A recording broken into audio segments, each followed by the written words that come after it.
മുൻ മന്ത്രി P രാജീവിനെ LDF കൺവീനറാക്കാൻ CPIM-ൽ ആലോചന നടക്കുന്നു എന്നുള്ളത്.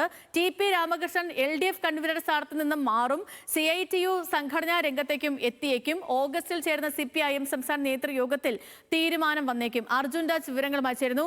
അർജുൻ, ഏറ്റവും വലിയ പ്രധാനപ്പെട്ട ഒരു തീരുമാനത്തിലേക്ക് CPIM കടക്കുന്നു. വിവരങ്ങൾ.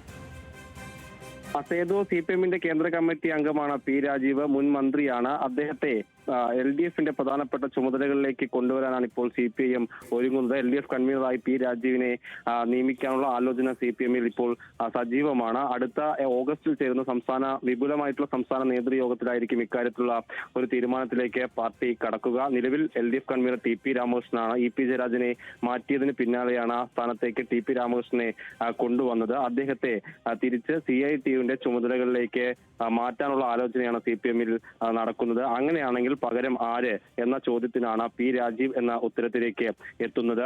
നിലപാടുകളും കൃത്യമായി പറയാനുള്ള അദ്ദേഹത്തിന്റെ കഴിവുമൊക്കെ പരിഗണിച്ചുകൊണ്ടുള്ള ഒരു തീരുമാനത്തിലേക്ക് പാർട്ടി കടക്കുകയാണ്. വലിയ വിമർശനങ്ങളൊക്കെ നേതൃതലത്തിൽ ഉണ്ടായിരുന്നു CPM-നെ സംബന്ധിച്ചിടത്തോളം തെരഞ്ഞെടുപ്പുമായി ബന്ധപ്പെട്ടൊക്കെ. അതുകൊണ്ട് തന്നെ അത്തരത്തിലുള്ള തീരുമാനങ്ങൾ കൂടി എടുത്ത് മുന്നോട്ട് പോകണം എന്നുള്ള അഭിപ്രായം CPM-ൽ ശക്തമാണ്. അതിന്റെ കൂടി അടിസ്ഥാനത്തിലാണ് പി രാജീവിനെ നിർണായകമായിട്ടുള്ള പദവിയിലേക്ക് കൊണ്ടുവരുന്നത്. നേരത്തെ കളമശ്ശേരിയിൽ മത്സരിച്ച ആളാണ് പി രാജീവ്. പക്ഷേ അദ്ദേഹത്തിന് അവിടെ വിജയിക്കാൻ കഴിഞ്ഞില്ല. പകരം അദ്ദേഹത്തിന് എന്ത് ചുമതല നൽകും എന്നുള്ള ചോദ്യത്തിന് കൂടിയുള്ള ഉത്തരമാണ്. പ്രധാനപ്പെട്ട ഒരു പദവിയിലേക്ക് പി രാജീവിനെ പോലെ CPM-ന്റെ ഏറ്റവും പ്രധാനപ്പെട്ട ആളെത്തുന്നത് വഴി ഒരു വലിയ മുന്നേറ്റം CPM-നെ സംബന്ധിച്ചിടത്തോളം ഉണ്ടാക്കാമെന്നുള്ള പ്രതീക്ഷയാണ് പാർട്ടിക്കുള്ളത്. ശരി അർജുൻ, ശരി.